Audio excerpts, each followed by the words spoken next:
आजची रेसिपी सुरू करण्याच्या आधी सबस्क्राईब दाबा व बेल आयकन दाबून ऑल दाबा, म्हणजे जेव्हा मी नवी रेसिपी पोस्ट करेल तुम्हाला कळेल. मैत्रिणींनो, कशा आहात? विजयाच्या जैन रसोईमध्ये तुमचे सगळ्यांचे मी मनपूर्वक स्वागत करत आहे. आत्ताच आमचा सण झाला, त्यात आम्ही सगळ्यांची माफी मागत असतो, म्हणून मी तुम्हाला सर्वांना मिच्छामी तुकडं म्हणत आहे. आज मी तुम्हाला कोहळा रेसिपी दाखवत आहे. आपण त्याची सूप बनवत आहे. तर चला आपण बघूया त्याला काय काय साहित्य लागते. मैत्रिणींनो, आजची रेसिपी फारच नवीन आहे. हा कोहळा आहे. बऱ्याच जणांना माहीत नाही. बऱ्याच जणांना फक्त दारावर बांधण्यासाठीच माहिती आहे, कारण दारावर बांधल्याने याच्यातले आपल्या घरातली निगेटिव्ह जाते, म्हणून दारावर बांधतात. पण याला आयुर्वेदात फार महत्त्व दाखवलेलं आहे. तर याला आपण सूप बनवणार आहे याच्यापासनं. तर काय काय साहित्य लागते ते मी तुम्हाला दाखवते. हा कोहळा, 5-6 काजू, 5-6 बदाम, साधे मीठ, काळे मीठ, काळी मिरी, दालचिनी पावडर, आमूल आणि पाणी. आपल्याला एवढं साहित्य लागते. आता आपण याचे कटिंग करून घेऊ, ते मी तुम्हाला दाखवते. हा कोहळा मी पहिले धुवून ठेवला आहे. आता आपण त्याला कट करायला घेऊया. हे बघा, मी याचे 2 भाग केले. आता आपण याच्याचे खाप करून घेऊ, नंतर सोलायला घेऊ, कारण एवढा हातात बसत नाही तो. हे बघा, असं करायचं. नंतर ही साल काढून टाकायची आणि बिया जर फार निब्बर असतील तर काढा, आणि कोवळ्या असतील तर काढू नका. आता हा पाणी घेतलं मी या बाउलमध्ये, आणि याच्यात मी असे काप करून टाकणार आहे. फार अतिशय छान होतो सूप. करून बघा तुम्ही, तुम्हाला फार आवडेल तो.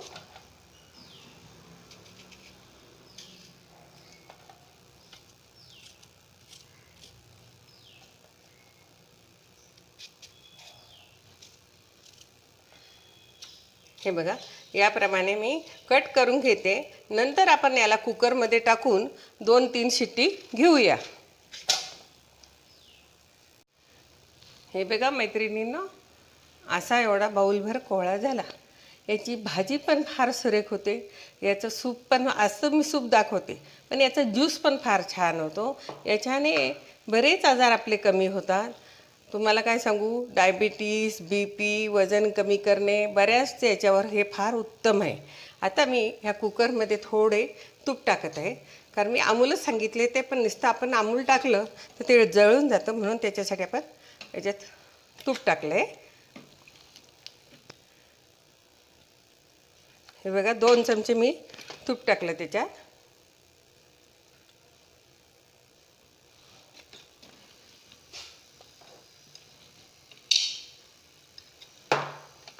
हे बघा, हे काजू टाकून देते त्याच्यात, आणि हे बदाम.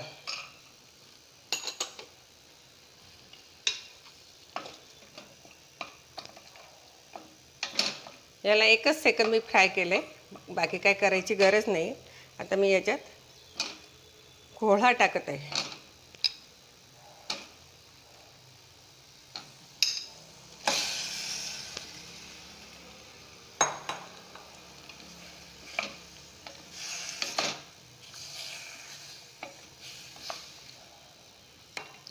याच्यात आपण अंदाजाने 1 ग्लास पाणी टाकत आहे, आणि आता मी कुकरचं झाकण लावते आणि 2 शिट्टी करून घेते.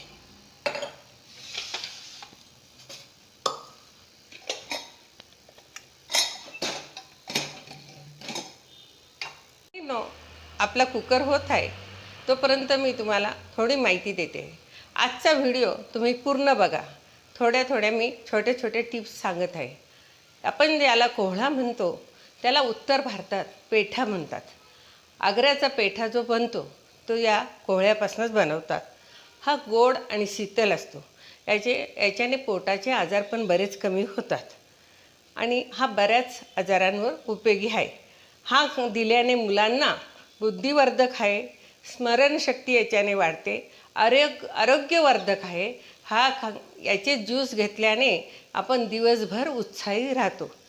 तर वापरून बघा, आणि त्याचा मला असं वाटतं सगळ्यांना भरपूर फायदा व्हावा म्हणून मी तुम्हाला ही माहिती देत आहे. बघा मैत्रिणींनो, आपला कुकर झाला आहे. आता मी तो उघडत आहे. हे बघा कलर किती छान आला आहे त्याला आणि एकदम शिजला गेला आहे.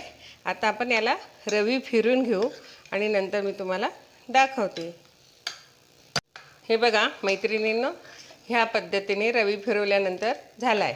आता आपण हे गाळून घेऊ. तुम्ही जर मिक्सरमध्ये काढणार असाल तर त्याला गार होऊ द्या, नंतर मिक्सरमधनं काढा. रवीने काढला आहे म्हणून तो गरम पण चालतो आहे.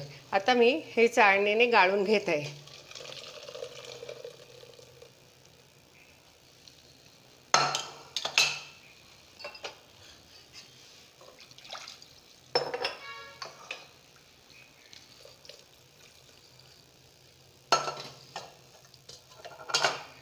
आता आपण हे गाळून घेऊ. राहिलं समजा जास्त वाटलं तुम्हाला तर थोडं पाणी टाकून परत रवी फिरून घ्या, म्हणजे व्यवस्थित छान गाळला जातो. हे बघा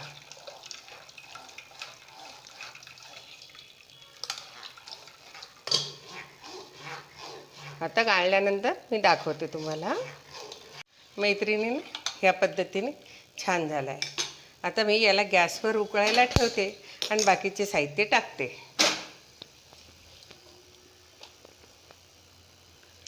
हे बघा काळे मीठ टाकत आहे. त्याच्यानंतर साधे मीठ टाकले. नंतर टेस्ट करून बघा, तुम्हाला काय कमी वाटले तर तुम्ही टाकू शकता. तुमचे ज्याची त्याची आवड असते मिठाची. ही काळी मिरी,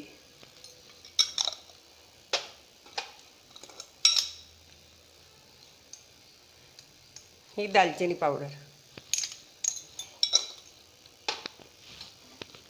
आणि नावाला थोडी साखर टाकत आहे. आता आपण याला एक उकळी येऊ देऊ आणि नंतर मी तुम्हाला सर्व्हिस बाउलमध्ये घेऊन दाखवते. मैत्रिणींनो, आपला कोहळा सूप तयार झाला आहे. ह्या पद्धतीने आपण केला. एक कोहळ्याचे सूप इतके होते 5-6 माणसांना पुरेसे होते. तुम्ही करून बघा. माझ्या चॅनलला आत्तापर्यंत सबस्क्राईब नसेल केलं तर सबस्क्राईब करा, लाईक करा, शेअर करा, पूर्ण व्हिडिओ बघा आणि धन्यवाद.